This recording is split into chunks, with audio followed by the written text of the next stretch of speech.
Good morning and welcome back to the channel Grand Columbia, and welcome to another Coffee Time Live. Even if barely. You know, I say all the time you can't get a bad cup of coffee in Colombia. I take that back.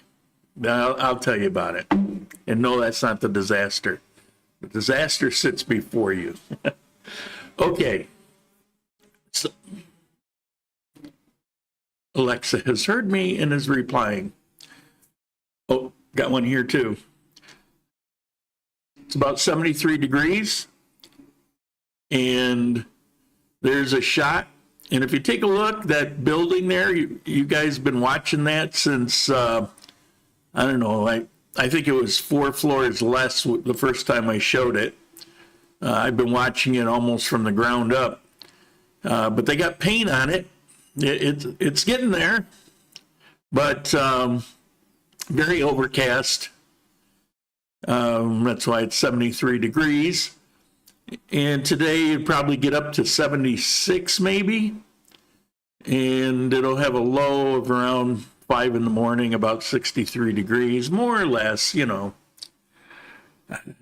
I'm not getting this from any kind of weather report. These are my kind of guesstimations with a couple sources of temperature which vary a lot versus what it says to me when I'm out there and what's on my phone. Because I got asked a few weeks ago, how do you know the temperature? Because you said before, and yeah, and that's why I look at these different things and kind of put it together and guesstimate.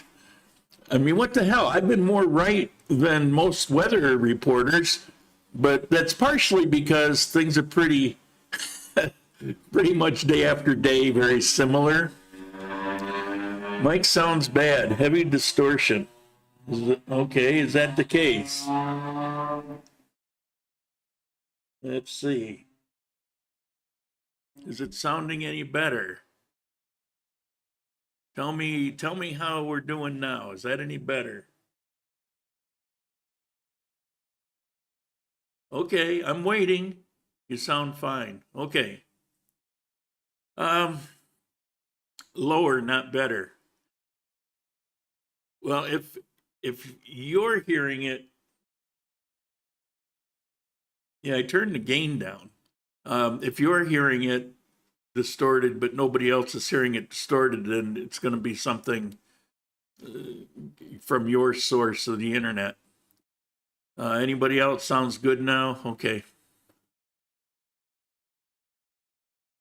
All right.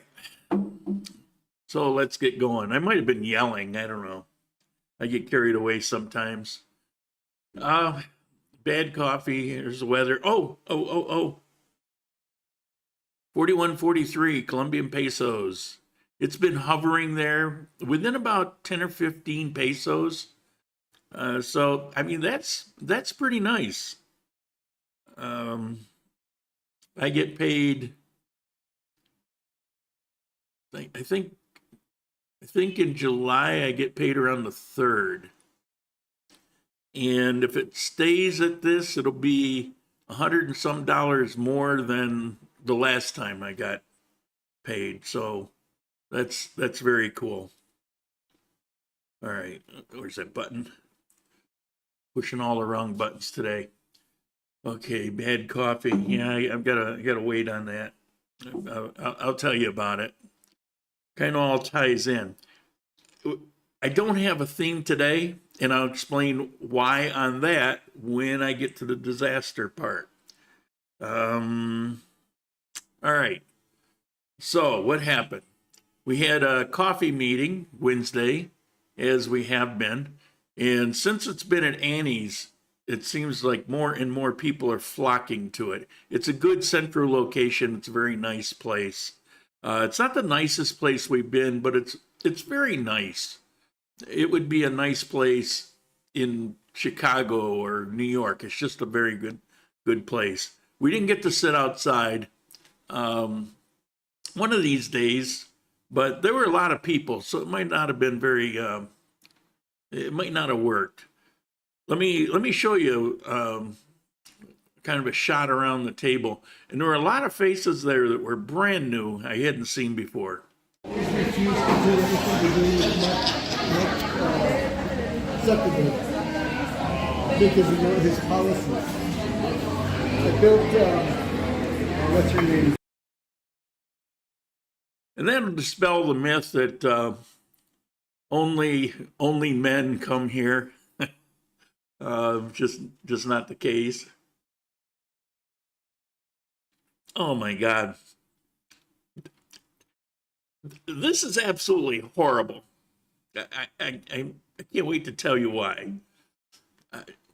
Just because I want to explain why I'm gagging over it. But I'm drinking it. I'm going to drink it. My throat needs it, and stupid me. This is what I set myself up for.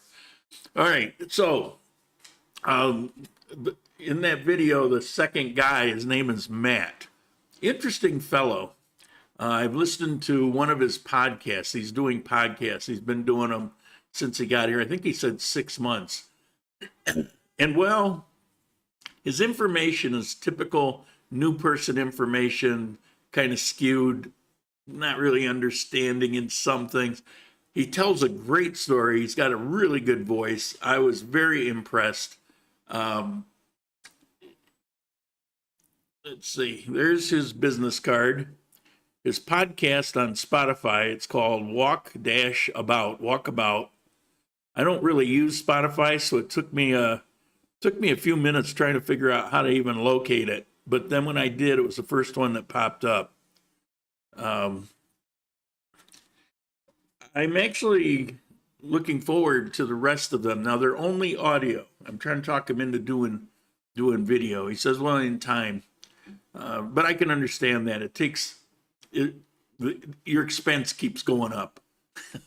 As you're doing video and you got studio kind of work. And yeah, it starts, well, you guys know, I whine about it pretty often about the expenses of it. So I can understand. On the other hand, it's I don't know. I did podcasts for about 2 years. And it was called Anchor. It is now Spotify. Spotify bought them, I think. And I still have that and still there. And I've still got maybe 15 or 20 podcasts up. And it was barely listened to. So I just figure, what's the point? I've already got enough work to do and I'm supposed to be retired. I don't need to add extra to it. Coffee business. But I don't know. What do you guys think? I mean, is it just audio? Is video better? I don't know. It's a good question. And another question is what constitutes a podcast? I see all the time now video clips on YouTube or video live, things like that.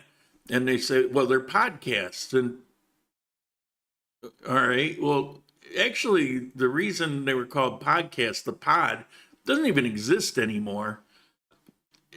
And they were live videos and they were YouTube channels and all kinds of, I don't know. Now, they're calling a lot of things podcasts that a few years ago that wasn't called podcast. Is this a podcast? I don't know. I'm curious. These are legitimate questions, and I would like somebody to explain it to me, either here in the chat or send me an email or something. Yeah. Okay. So anyway, Monday, I'm going to a person's apartment, a very interesting guy, and Matt's going to go there, and we're going to do it. He's going to interview me, I think, come Monday. I'll probably bring along a camera and maybe I'll film the same thing and put it up on my channel. I don't know yet. We'll see how it goes. If I make it to Monday. Yeah, I'll tell you about it. All right. So where do I begin? Tuesday, I'm supposed to go to Enova. It's the only town in Quindío I've never been to. I mentioned it last week. I've planned it several times, and for one reason or another, one time the road had a mudslide and I couldn't go, so I canceled that. There's just been issues. I've never been able to get down there. It's kind of out of the way. But the roads are clear, and it would be a good time to go. And so Tuesday, it's planned. Oh my God. Oh, there's oh, it's not there. Did I lose it?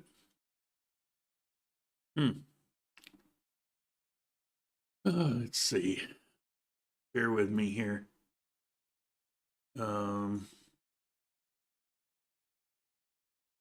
Technical difficulty. There it is. All right, that should be working. I think I got a picture of, there it is. Here's Matt's podcast. Based on me just hearing one, I would really recommend it. Again, he's natural at it. His voice is perfect for it. And he tells a very good story. I particularly liked his Parque de la Vida story about the capybaras or the neutrinos or whatever you want to call them. Had me smiling, and so yeah, I have to recommend it. And I'll talk to him about some of the misinformation, but it's just my pet peeve. It's everybody that comes here that just kind of takes it at, all right, I've moved here, and they say what they see and don't really know some of the stuff behind it. But I certainly don't want to, sound like I'm insulting or being overly critical. There was probably a time when I saw things differently too. I don't know. Are you driving or taking the bus? Well, the plan was I was going to drive.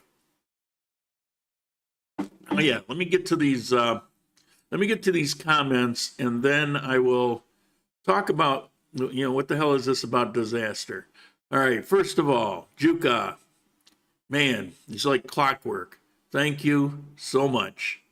Yeah, it's hard to say, and I watch YouTube videos from different sources, and you have people that are getting contributions, and it rings so hollow because they always say the same thing. It's like, I can't express how much this means to me or how important you are, and except it's exactly where I'm at with this. I really don't know how to express it because it truly is so important to me and what I do and what goes on with my life. I don't know a better way to say it that it doesn't come across as, pandering or something like that, but it's real, it's sincere, pretty much like everything else I do on these channels. Greetings from Finland, that's Juka.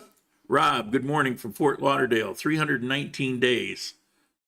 Isn't that like 3 days? I don't know. I should write these things down. The needle's hardly moving for me. Gil, good morning. How are you doing? Michael, good morning from Los Angeles. Sorry about that. I lived in a place called Tustin, which is south of Los Angeles, but it's one of the suburbs. LA was not my favorite place. Mike, good morning all. Come visit, Mike, if I'm up for it. Turtle, good morning from beautiful downtown Socorro. Turtle, I saw on Facebook, you're thinking about moving again. You're the movingest guy, but you always have good reasons. He lived in Costa Rica for a long time, and then he lived in Ecuador for, I forget, 5 years maybe, quite a while. Then he moved to Manizales. But at least his movements now are all within the same country. He was going 3 countries since his retirement, and he was in Manizales, and then he was in Bucaramanga, and now he moved to Socorro, and now he's thinking about moving again. Don't do the car. I know you had a car before. It's such a pain in the ass. It's such an expense. You're worried about cost and all of that, and all you're doing is setting yourself up for more expense. Don't do it. Latino kid, buenos dias, muchacho. How you doing? Mike sounds bad. We went over that. The good William. Good morning, Mr. William.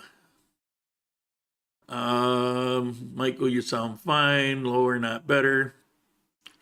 Good morning from sunny Cuenca. Yeah, you don't get to say that very often, do you? But when they have a beautiful day, it's stunning. Let's see. Mike, sounds perfect. Francisco, buenos dias. 100 plus today in Pennsylvania. Yeah, you kind of get, well, it is summer. I mean, you're going to get those heat waves. My whole life that I lived in New York, I didn't live in New York my whole life, but the whole part of my life that I did live in New York, summers, it was not unusual to have 100 to 105 degree days. It was, people only think of snow for good reason because we get more snowfall than the lower 48. It's crazy there. And the part between Rochester, New York and Buffalo, you have the snow belt or snow band that comes off of Ontario Lake. And in Buffalo, you get the snow band that comes off of Lake Erie. It's called lake effect snow. And then they converge where you get both. So you might get 5 inches here and 6 inches here, and it converges here, and you might get 11 or 12. It's kind of crazy. And this is where I spent a lot of my life. So we would get snow. It was just unbelievable. We would get 10 below, 20 below.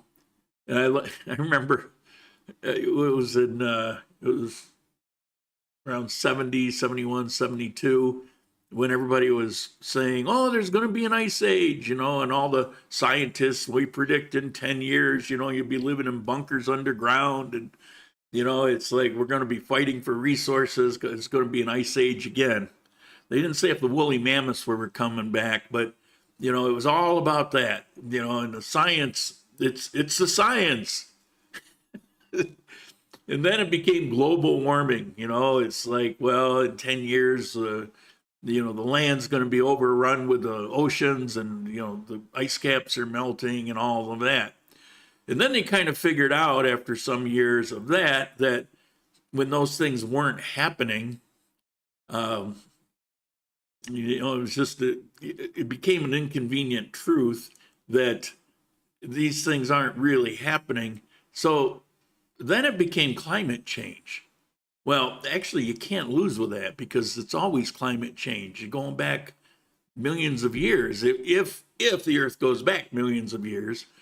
But, you get these warm spells. We've had, 5 ice ages that they know of, throughout history from their core. They dig down and they find whatever they find and say, well, there were 5 ice ages. And, we've had all these warm spells. There was a time when Northern Africa was one of the greenest spots on the planet. And the climate's change. So now they can't get it wrong because, well, of course there's climate change. Hell, we get climate change here from North Armenia to South Armenia. The climate changes. So anyway, how did I get on that? Let me get off that. All right, so where was I? Oh, the chat. 100 degrees. See, I'm sorry about that. Buenos dias from Circassia. How are you doing, Circassia? You're not exactly in Circassia, are you? You're kind of like in the country. Well, I guess the township of. Coffee meeting at Annie's again this week. A lot of fun. All are invited.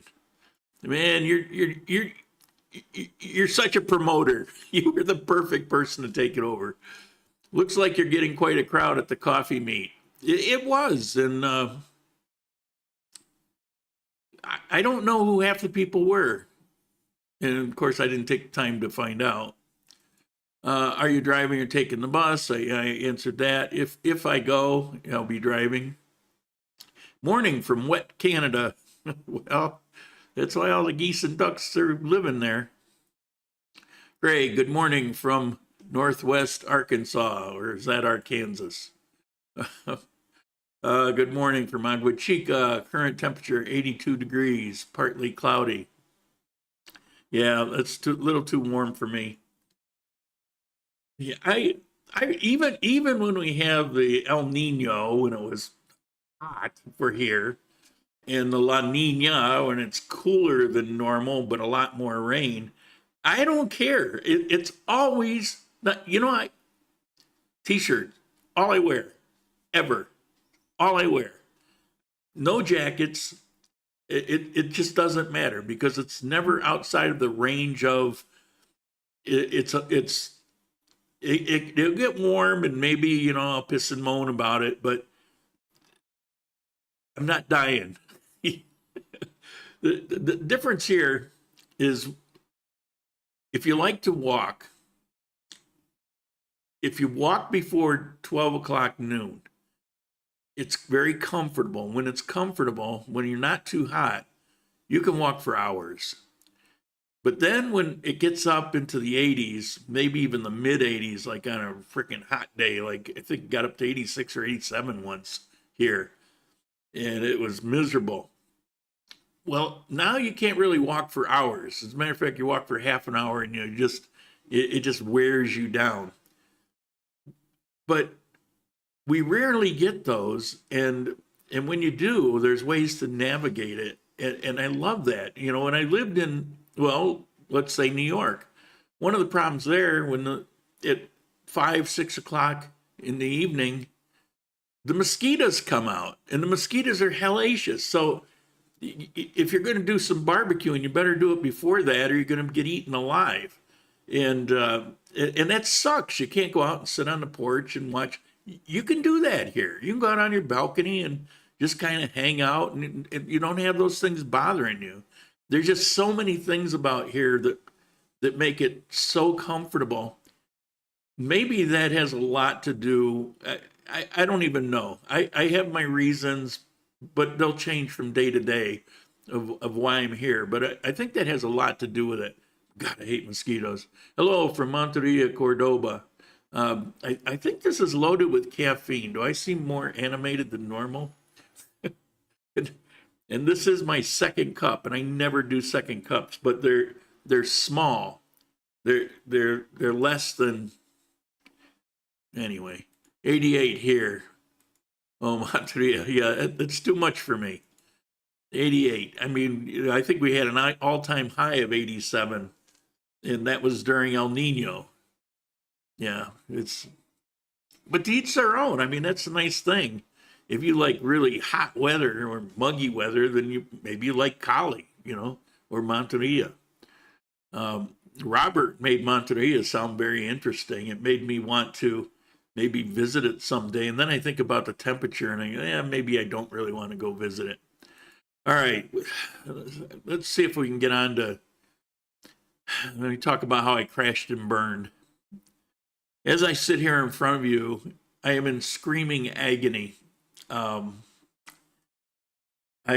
been taking these, whatever the hell it is, and they don't relieve the pain, but they do take the edge off it. So I'm not sitting here crying in front of you. I have some very sharp, agonizing pain that the first night, which was night before last, I couldn't even sleep. It was just too horrible. And then I got these yesterday during the day, and it took the edge off. And last night I actually slept. As a matter of fact, I slept too much. I woke up at 9 o'clock this morning. Well, I got up at 4 like I always do, and I was up for about an hour and a half or so. It was 2 hours. So I laid back down at 6 o'clock. I was really sleepy. And I said, okay, well, that's good. But I got the video soon, but I never sleep late. So I figured I'll sleep an hour and I'll get back up at 7. and then I'll work on a topic and like that. Well, I woke up at 9, and I was like, holy crap. Now I don't even have time to do a topic, and I couldn't work on it yesterday. It was just too distracting. I just hurt so much. So what happened? Well, I was in here a few days ago, and I was sorting out some video clips, and I do a lot of work in the studio, and that's what I was doing. I was pretty engrossed in it. And I get a phone call on my cell, and it's from the guardhouse. So hello. And he was talking really fast, and it was something about water falling down or waterfall. No, it wasn't Cascada. And he said it so fast, it didn't really register. Water falling down. What I got out of it was he's talking about some water falling down. I don't know what the hell he's talking about. So I hung up I said, okay. And I hung up the phone, and let me finish up what I'm doing. And I'm thinking, water falling down, water falling down. And then I hear I hear my doorbell. So I said, all right, well, maybe I'll find out now. And I was thinking, I'll just go down and talk to him in person. I can get him to slow down, understand what he's saying. So I'm getting up anyway. I'm in my t-shirt and my underwear. And my underwear, they're like black shorts, like bicycle shorts kind of thing.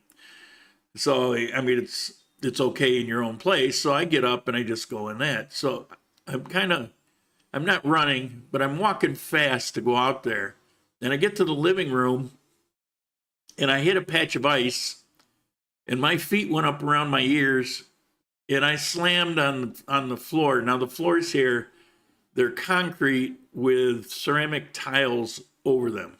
And I got like 2-foot square ceramic tiles. So there's no give to it, in other words. It was hard as hell.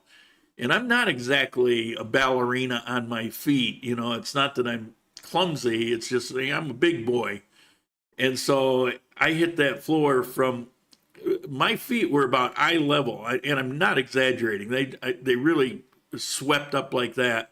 And then I came down, boom, happened instantly to me. Oh my freaking God. Oh my God. Oh. And then I hear at the door. So wait a minute. And it was like pain, but the real pain was yet to come. So I get up and I realize I got about 2 inches of water on the floor. And again, I'm not exaggerating. It was that deep. And I go, what the hell? What the hell is going on in my world? So I kind of skate carefully as I can to the door, and I open it up, and there's this woman standing there, and I recognize her because she hit on me once. She lives in the apartment below mine on the 12th floor. And she was just going off, and I'm in pain, and I'm not even hearing what she's saying. It's like, why did I even open a door? And I go, mother, and she's telling me. So it's like, all right, let me see what she's saying. So I listen, and she's talking about all this water coming into her kitchen, and it's making a mess, and it's all over her dishes, and it's, okay, well, that kind of makes sense. I get it. I said, okay. It's like, what are we going to do? Talk about it? It's like, all right, I'm in pain. I said, okay. So I guess I had to shut the door. I was in such agony. I couldn't just stand there and keep talking, but I get it. I see the water. What the hell's going on? So I go around as carefully as I can, sliding. I'm in my bare feet. If I had slippers, it wouldn't have made a difference. Those tiles are really slick. So I slide around the corner to that little laundry room I've got. And when I had my guests here last week, Nikki in particular, she went crazy one day, scrubbing this place down, reorganizing everything. I can't find a damn thing. Reorganizing everything, scrubbing everything down, moving everything, moving all the furniture, this, that. And it's like, all right, I'll go hide in my studio. And so all that was going on for the entire day. And apparently she had moved the washing machine, and then she put the washing machine back. but the washing machine has this hose that goes down, it goes down in about that far into the, when the water, and it spits the water out. And apparently it didn't get put back except maybe set at the top. And then when the pressure of the water blasted, it squirted it all out and emptied it all on the floor. I didn't hear anything, and I was in my studio. There was no water in half of the apartment. So apparently it kind of goes downhill because it all congregated in the kitchen, the dining room, and the living room, partway up the hallway. And it was as deep as I'm saying. I don't know if it was on the rinse cycle. It's one of those computerized things that constantly measures the weight and the height and all of that stuff. It makes adjustment to accommodate. And I have a hunch that it just kept accommodating by adding more water, but I'm not sure. But it was more than like one tub of water in there. And so, all right, now I know what everybody's talking about. I can't mop it up. It's too much. So I open the balcony door and I take one of the brooms and I just start sweeping it out like hard, throwing it out. And then I get another ring at the door, and it's one of the maintenance guy, and he's going, "What's going on?" And I told him, and he sees me moving. He asked, "What, am I all right?" And I said, "No." And I explained to him, what was going on with me. And he's like, "Oh, geez, I think he was sorry he answered the door, but hey, he asked." So I told him. So anyway, he went to look at the water, and he says, "Well, what's wrong?" He said, "Well, I already fixed it. It's all right. I just have to get the water out." So he said, "Well, how long do you think?" I said, I don't know, maybe an hour. So he went out. I think he was sent up by the woman. And she was probably insulted, and I would completely understand because I was very dismissive. I was in agony. I wasn't trying to be rude, but, what the hell was I supposed to do? So I get it swept. For about an hour, I did it, and most of it was out, so I opened all the doors and windows and everything. So the breeze, it dries things out pretty quick. That's why you can hang your laundry up and 2 hours later it's dry. So I do that, and I come back in the studio, and it's just like I'm in agony. So let me show you. This is my ribs, but there's three places: my hip, my rib, and my shoulder. This is what it looks like today. If you can see that, those are my ribs, and it's very, very deep, healthy bruise there. But the worst of it is not that. It's my right foot. I don't know what I did to my right foot. I don't think it's broken. I think it's just a really bad sprain, but it's swollen up so big I can't get a shoe on it.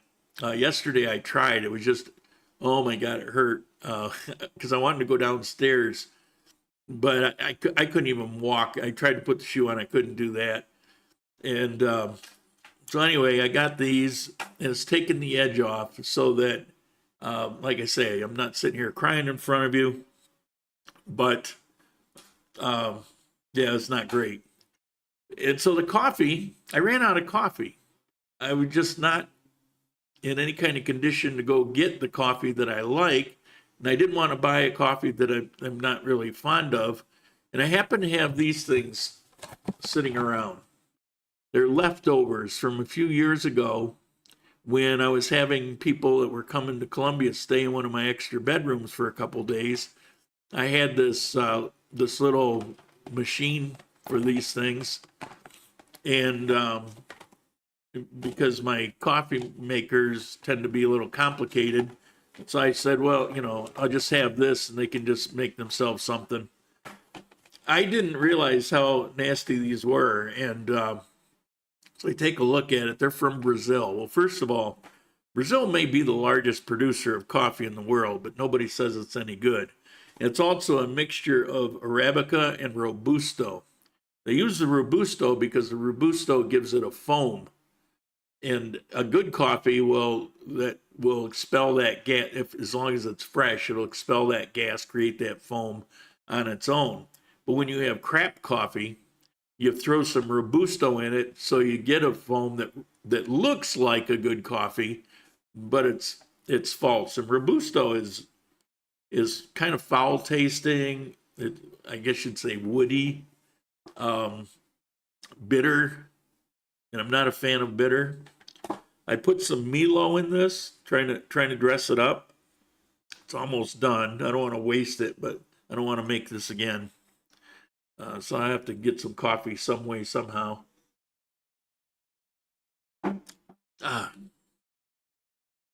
It's not that I have to have my cup of coffee, but I have a routine, and I enjoy the routine. So, and the thing about these Nescafes is I didn't know about them, and back then, a few years ago, I bought a few different ones, and it was one that had an origin coffee from Quindío, Colombia. It was quite good, but I don't think you can let them sit for a couple years either, so I don't know how much that affects it. Except anything with Robusto, I know it's going to suck anyway. I haven't had coffee of this quality. You don't get it in Colombia. I mean, every time you get a coffee, I'd say, well, I have my favorite. Well, how can you have a favorite if they're all great? That's a really good point. Because I don't get a bad cup of coffee.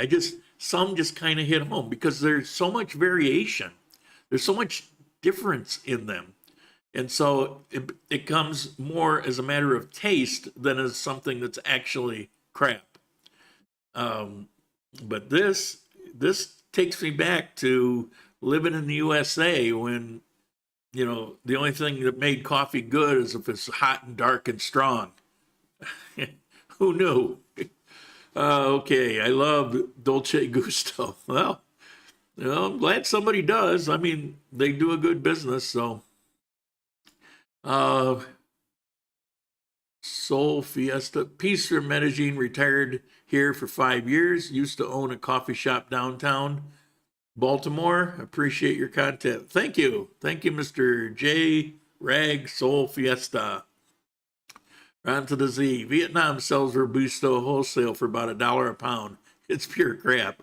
Yeah, it's like people talk about Vietnamese coffee. I've been to Vietnam, and when I had their coffee, it was the nastiest stuff. It's like it didn't even taste. It tasted sort of like coffee, but it wasn't like any coffee I'd ever had before. They have a very unique way to prepare it. I thought it sucked, but everybody around me, they say, oh, this is great. This is the best stuff. And I think that tends to happen when you go to a culture you're not familiar with. You don't really want to slam it. And maybe you're busy appreciating everything that's different, which is a nice positive attitude. I kind of approach things a little more objectively, and it's not that I ever want to be rude or insulting, but I don't want to be contrary. But to me, things tend to be a little black and white, and I don't necessarily see it as so much negative as positive as something just objectively good or bad. But then it really is a subjective thing, so it's good or bad to me. To me, it's crap. Yeah, so I wholeheartedly agree with you. So that's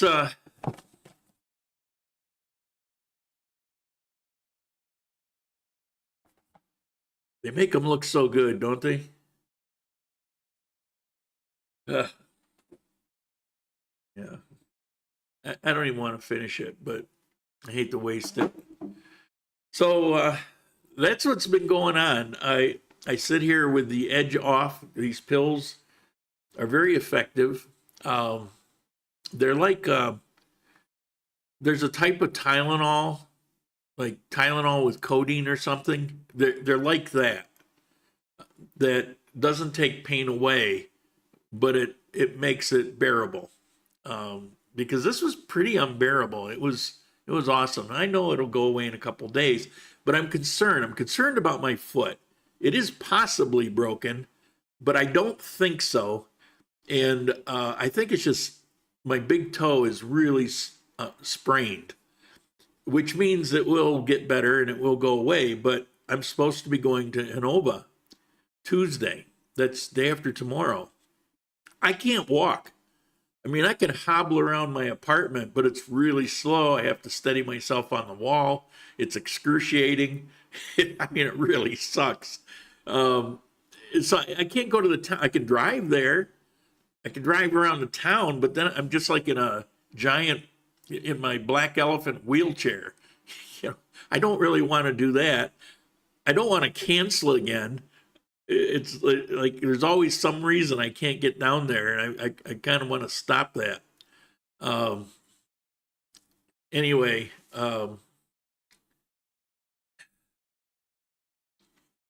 Charles, Synalgian Max is really good, 10 milligrams. It's naproxenol, I think. Naproxenol. Sodium that you're taking, good anti-inflammatory, mild pain reliever. You need some codeine. I'm good with. I don't like medication to begin with. Taking the edge off is good enough.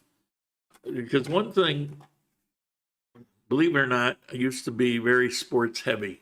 I played football for 10 years. I used to play tennis constantly up until I got cancer. I was playing tennis. I used to run 6 miles a day. That was in the first half of my life after the Marine Corps. Yeah, I was always very active. I was never fat until I got sick. And I've talked about that before. And I've had pain in my life like we all have. And I've never been big on anything strong, anything heavy. I mean, when I had to give lectures in front of large groups. And at one point, I started getting anxiety, like debilitating anxiety. Like I actually passed out once from it, which is, I mean, that's not like me, but that's what happened. And so they gave me, what the hell is that stuff? Xanax. Said, take one of these. Well, I took one and passed out from that. It was too much. It was too strong. So I broke off like about a third of it. I had to go to Colorado and speak in front of a large group. And I was in North Carolina, flew to Colorado, to Denver.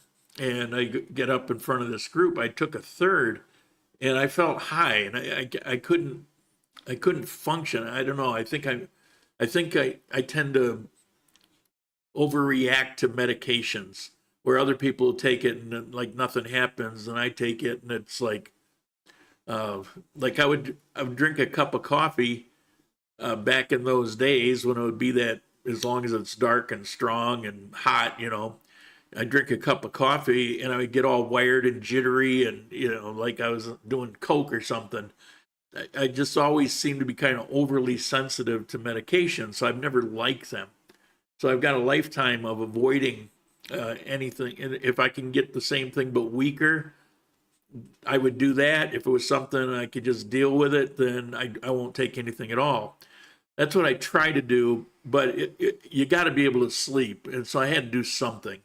I needed something to just take to round off the sharp edge. And it does that. And that's good enough. I feel the pain. It's pretty excruciating. But like I said, I'm not crying in front of you. And it was pretty hellacious. You can't get comfortable no matter what you do. You can't sit down. You can't stand up. Yeah, it sucked. Don't do single and max, very strong. Yeah, I don't need anything like that. I don't mind the pain. You know, it's fevers that knock me out. I'll cry like a baby. You know, I need to be pampered. You got to get a good woman around you when I got a fever, you know, so she can, oh, you know, I need that. But with the pain, it's like, yeah, all right, pain. You know, I can deal with the pain. Just I have to be able to function. So I just need it, you know, not quite as debilitating. So, you know, I have the pain now and I can talk about it and whatever, but you saw the bruise. That's certainly not fun. And it's relatively fresh. And I got 3 of those. They're massive. Because yeah, it hurts like hell. But the worst thing, like I said, is actually my foot. One of the things that will tell me about Tuesday is if I wake up tomorrow and I can actually put that foot inside a shoe. I've got to be able to put it in a shoe. Yeah. And that's my driving foot. You know, that's the accelerator foot. I'm gonna have to drive for hours, and how's that gonna work? You know, so I don't know. Tuesday, we'll see. We'll see what happens. Okay, so that's my disaster strike. And is there a moral to that story outside of just whining to you about how much I hurt? Well, there is actually. And I talked about this. You remember it was around Christmas time when I actually was dying in my living room chair and the doctor came and saved me. Again, that was an exaggeration. I literally was. And she literally saved me. And I talked then about the importance of having backup people to check on you, to live with you, to check in maybe every couple days.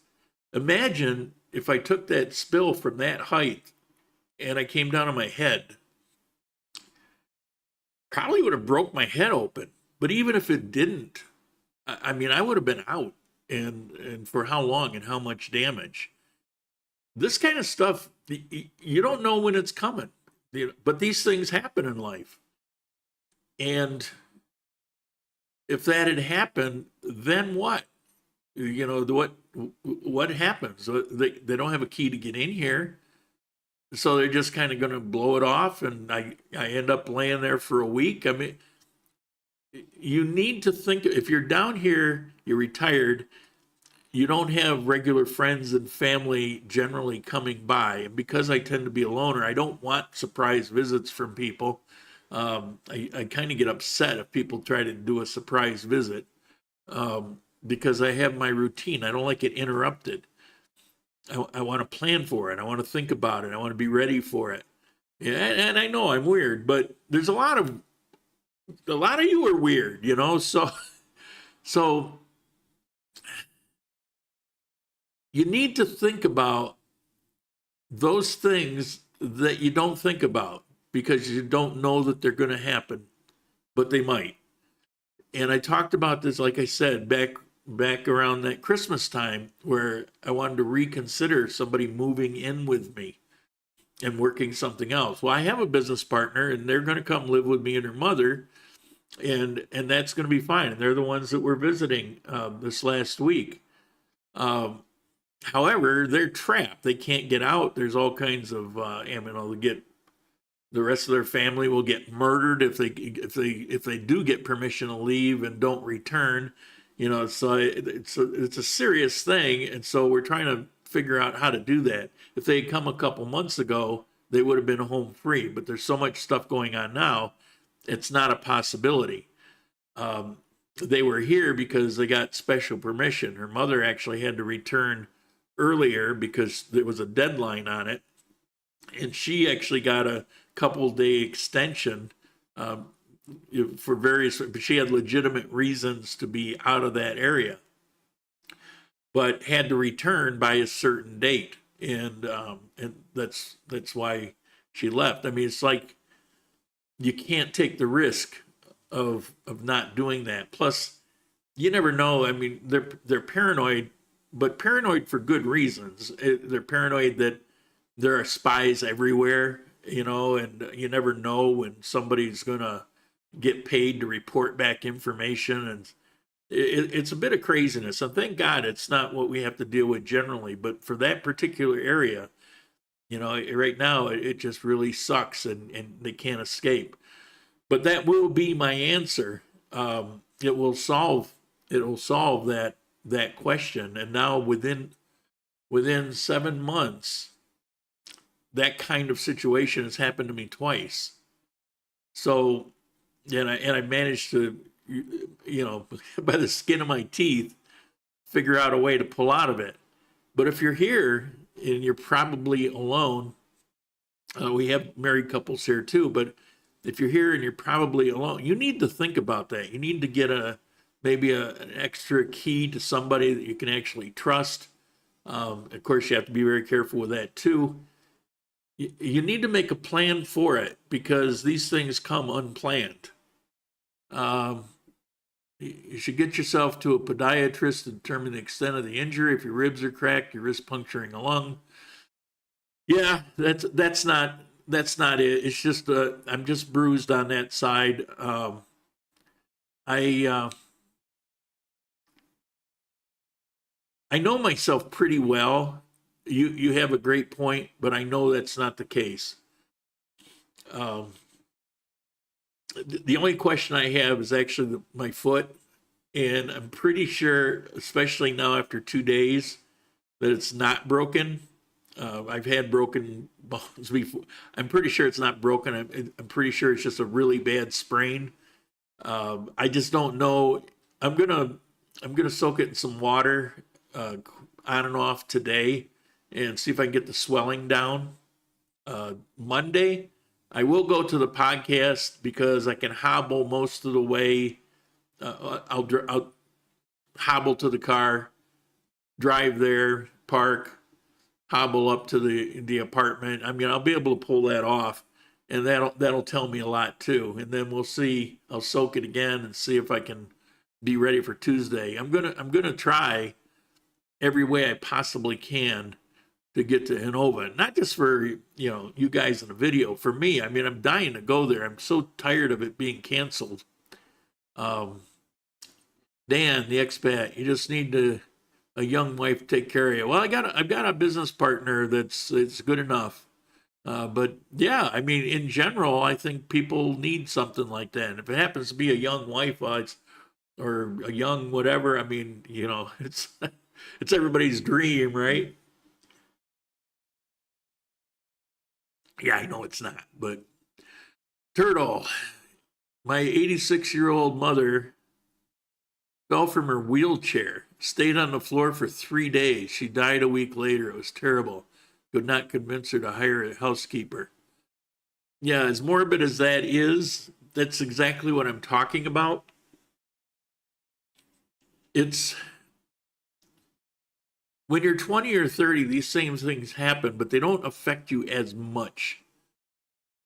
And I don't know why that is or exactly how that is. Maybe I do. Maybe I just don't want to go into it, but it's a fact.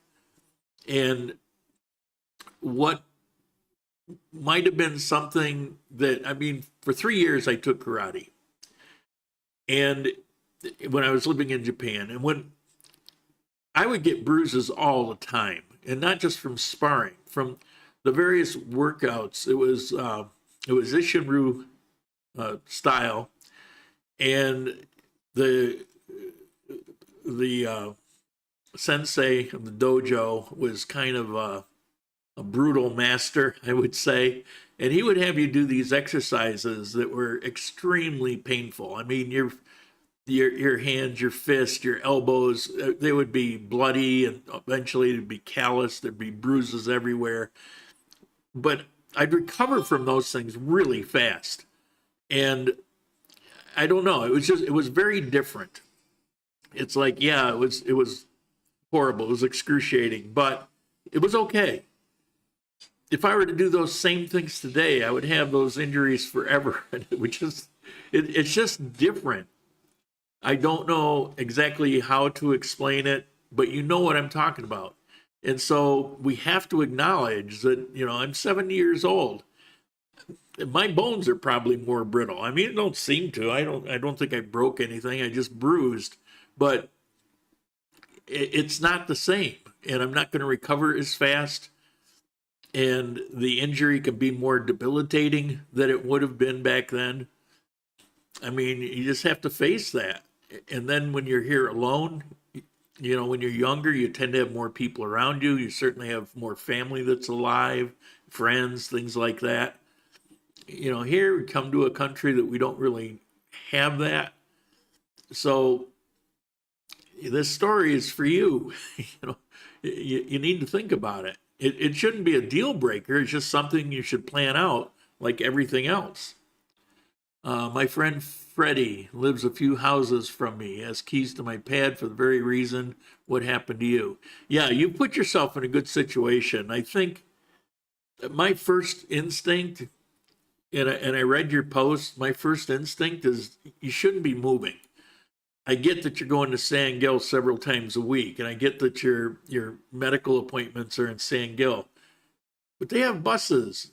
I mean, you could take a taxi cheaper than owning a car. You could certainly find a driver to be on call to take you to those things. I wouldn't do it. It's awful owning a car, and I know you've owned a car before, but your primary concern recently has been what goes on with the peso, how are expenses going, inflation, all of that, and you want to avoid getting in a place where you're on life's knife edge, and that's great, and you should do that. But I don't think getting a car will do anything but push you more to that. It's expensive to have a car for something that you're only going to use 10 times a month. You know, I don't know. I don't know. Have a 23-year-old fiance, but still think will move back to U.S. in my 80s. In my 80s. I'd rather be here than in the U.S., especially as I get older and have more problems. I would much rather be here. I mean, what happens when you go back to the U.S.? You're going to go live in an old folks' home? All that kind of abuse that goes on regularly? Because humans are humans. And what happens is people, after a while, get jaded. They're serving old people, and as they're serving old people, they become resentful because old people have accidents. Maybe they piss themselves or whatever. You know, things happen as you get older. You can't help it. What are you going to do? That's why they have, ask the president. You know, that's why they have the pens and things like that. It's a sad situation, but it's real. I would rather be here where people care, and you don't get situations where people become abusive and jaded and resentful. You have people that actually care. You meet them every day here. You know what I'm saying. Why would I get myself in a situation where maybe by the time I'm 80s, I'll be more infirm. Maybe I'll need certain amount of care. Do I want to be dependent on those people and not be able to protect myself or do anything about? Hell no. Hell no. It happens way too much there. And a whole bunch of other reasons. Here, on my Social Security, I could live in what would be an old folks' home for that kind of money. You know, if you become infirm, that's your kind of life. Hell, that retirement village that I was telling you about, that you can live there up. If you're 50 years old, you can get in, and you can have family members and wives and kids and stuff, and that's all okay. But you have to be 50 to get in there. They got on-call 24-hour medical staff. They've got their own shopping mall, a block away. They've got, you name it. It's services designed for people that are semi-infirmed or infirmed. But it'll be mostly people give a crap. They will care for you. Even strangers will care for you. You know, you see it every day on the street. And in the U.S., it's a luck of the draw there. And so there was no way I would want to be in that situation. Now, everybody's different, and you might, be able to live with a family member and be surrounded by that. On the other hand, do you really want to be that kind of burden on your family member? I mean, at some point, maybe, not everybody does this, but maybe at some point, what if I'm in the case where I start drooling on myself and I got to have diapers, and, maybe I start wandering, and maybe I get a little senile or something. Hell, old age, it's a roulette game, and who knows what it's going to end up being.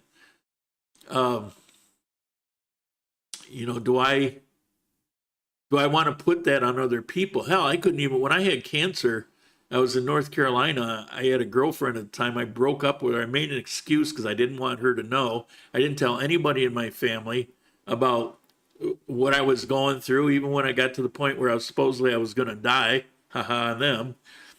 I wouldn't tell anybody about it. Now, I don't know if that's the right thing to do or the wrong thing to do, but I didn't want, it was a very selfish thing because I didn't want to deal with what I had to deal with at the same time having people feeling sorry for me or thinking that coming by would cheer me up, which it wouldn't. I just didn't want anybody to know so that I wouldn't get any of that reaction. I had some real anger when it was all over and a few people found out. The girlfriend at the time was pretty furious too. Never understood why I broke up with her. Well, I made up a reason. I don't even remember what it was, but I created an argument, and I knew the buttons to push and dumped her over it. And that probably makes me a bad person. I'm like most of you, sometimes I'm good, sometimes I'm bad. I strive to be a good person, but we have our failings, and to this day I don't know if that was the right thing to do, but it was what I felt I needed to do. So whether it's age or something like that, we get through it the best we can, but I think getting through it here would be far superior than trying to get through it in a place that has endless and constant abuse problems. I mean, look what happened during COVID. It's like, well, they can't protect themselves, so let's pack 6 people in with them. It's like, if you were healthy, you'd stand at the door and say, hell no, it's like, but what could they do? They're trapped. You become part of some bureaucracy instead of retaining your individual freedom. And here, this is a free country, and to a certain extent, now they failed during COVID. They had us in lockdown too long and all of that kind of stuff. But I know that I would retain my individual freedom in a situation like that. Charles, true. They treat the elderly better here. They treat everybody better. But yeah, I agree with Turtle. Great content for your next podcast. I don't know. I don't know that I have a podcast. I don't know. Maybe by the current definition, maybe this is a podcast. Nobody's answered me yet, so I'm expecting some emails so you can tell me. What the hell is this? All right, so we talked a little bit about Colombia today, in that I won't maybe get to go to Genova, about covering your bases in case you kind of get sick or have a problem or whatever. I think it actually is important. Oh, this is an oddcast. Aren't they all? Aren't they all? Yeah, it's I wonder a lot about when I do these coffee times. They are mostly for me. It's like, it's my hobby. I enjoy it. But I try to return the things that you guys give me, whether it's monetary support, whether it's verbal support, in some cases where it's friendship. I try to provide information that would be useful and valuable to you. And I put a lot of effort into research and things like that, but I also go off on tangents and videos, and I know it. And for some of you, I see, I go off on a tangent and I'll see people clicking off, and it's like, I could see that. I could see how many people are watching in this moment. And I know that, but I can't be anybody else but who I am. You know, it's not to sound all woke, but it's my truth. You know, it's yeah, that felt so wrong. But if you want to see what it's like living here, I suppose this is probably a good channel. But I wonder often if I'm making it valuable enough for you. Sometimes it feels like I'm only doing it for me and maybe not giving the return that I should be giving. But I don't know. You know, you just do the best you can. Alfredo, in the now, interesting topic. I'm not following it. Mike, I don't know what the hell it is either, Lauren, but I watch it every week. Yeah, that's exactly where I'm at, Mike. I mean, that's how I feel. I don't know where the hell it is, but I do it every week. I mean, even today, I'm going, it's really stupid. You're in pain. You woke up late. You don't even have a topic. Just cancel it. It's no big deal. I don't have to do it 52 times a year. I can do it 48 times. But I want to do it. And seriously, I love these good info, good stories. Well, you know, that's two of us.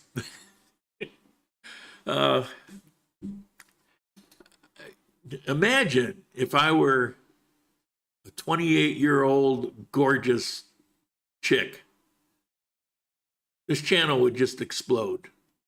It would just explode. I think podcast is just a legacy term. Exactly. Exactly. It's one of those words that doesn't even have meaning anymore, yet everything is becoming podcast. Two is better than none. Alfredo, in the now. Okay, so that's the word. I love watching your channel. It's inspiring and lots of good information. And a lot of whining. You know, I'm always whining about something. I'm whining about, you know, cameras dying, or my power supply recently, that crapped the bed. And, you know, I'm always whining about, you know, I've been sick. I went to the emergency room. I'm freaking dying in my chair. You know, now I'm slipping and falling and putting bruises all over myself. And, you know, it's, I don't know if I'm going to get to Inova. I can't seem to get there. It's like, I swear, it seems like I whine a lot. But hey, you know, that's life. It's, you know, sometimes it's awesome and sometimes it kind of sucks. But, you know, I'd rather be here during those times of suck, because at least I only have to worry about those things that suck, and I don't have to worry about a whole pile of other things. You, I enjoy your vlogcast. Oh, now it's vlog, that's the term that makes sense. Video log, off of blog, a podcast, a lot. You can throw a filter on instant hot babe. Yeah, imagine that. Turn on the AI. Who cares? We all complain. Podcasts are primarily audio. This is more like a vlog. See, now we're talking, but all the people that I tend to click on in YouTube are calling themselves podcasts. Joe Rogan, that's a podcast. It's who's that English Brit, used to be an adult drug infected guy. Now he's got a channel that's really good. Russell something. He's got a very interesting channel. He talks so damn fast. I find it a challenge just to try to mentally keep up with him. Russell Brand. They're very entertaining. I can't take it. I don't watch it every day, but I like to watch him once in a while. And he's got a very interesting take on things, very realistic take. He's almost apolitical. And he calls it a podcast. But he kind of does this, only he just does it really good. Yemi, yes, we had a call this week. We, your audience, show up every week because you resonate with us in some way. Doesn't really matter if you got a formal topic or not. You are real. Well, thank you very much. I am. There's no pretension here. I kind of, I think I think the value of what I do is in the reality of it. And it may be coming from my viewpoint. Somebody else may see something differently, but it's a legitimate viewpoint, good or bad. And I certainly, if you've watched for any period of time, you know I cover the bad things as well as the good things. It's just been a struggle for the last 5+ years living in Colombia and living in Armenia, because there's so little that I don't. I mean, no exaggeration. I wake up every day grateful that I'm here. Even this morning when I woke up late and I was in pain and I need to get one of those pills because everything got sharp and I'm running late for this thing and all of that. And my next thought was, well, at least I'm here. Please go to the doctor to order an x-ray for your foot. Nah, I can't do that. I have to get to the point where last Christmas, where everything goes black and white.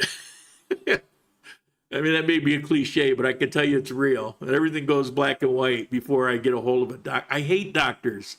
I hated going to the emergency room, and I felt stupid afterwards. Twice. So if I feel, if what happens feels familiar and I don't think it's life-threatening, which bruises aren't, I don't need a doctor for that. Give me a pill to take the edge off. Give me a few days to get through it. I'll be okay. Lauren is a beautiful 22-year-old chick. Now there's a brain pick to carry for the next 7 days. Yeah, that's pretty gross, right? I should put that into my little AI program, see what comes up. The thumbnail today, AI. I said, picture an old man slipping and falling with pain on his face and his feet in the air. And it's like, what a horrendous picture. But I laughed at it, so I used it. So the thumbnail today, that's where it came from. Speaking of hot babes, Coffee Time has its own hot babe named Sabrina. In just a moment, maybe she'll be willing to give you a dance today. But does any of them do live streams like you? Most podcasts that they call podcasts seem to be live streams. Finally, Richard and I will arrive to Armenia this next July. This next July, you mean like in a week or so? The first for 2 months. Hoping to see you soon. Whenever you're ready. Take care. I'll be here. I might be hobbling. Get one of those padded boots for your foot. But then I'd have to go get one. And no, but I hear you. Maybe a padded room. Epsom salts, hot water, exactly right. I think I might even have some. Rob, speaking of chicks, Sabrina, anyone? All right, we're going to end it here. And I'm going to, let me just take a moment and type to Sabrina and see if she's willing to dance for us. While I wait for her answer, again, thank you so much. Thanks for being here. Juka, thanks for hanging in there with me. And you're not the only one. I get most of my contributions actually through the webpage, grandcolumbia.live. And if you're interested in hiring me, I got to start promoting this because I got to pay for that car. If you're interested in hiring me to meet you at the airport and take you around to see some of the highlights and tell you about what's it like to live here, to move here, and all of that kind of stuff, go to grandcolumbia.live there and shoot me off a message. Okay, there's a message there, and hire me. It will be worth your while. Look at that, just like a pro, just like a pro. Should I say this is sponsored by me? All right.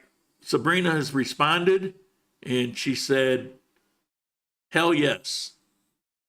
A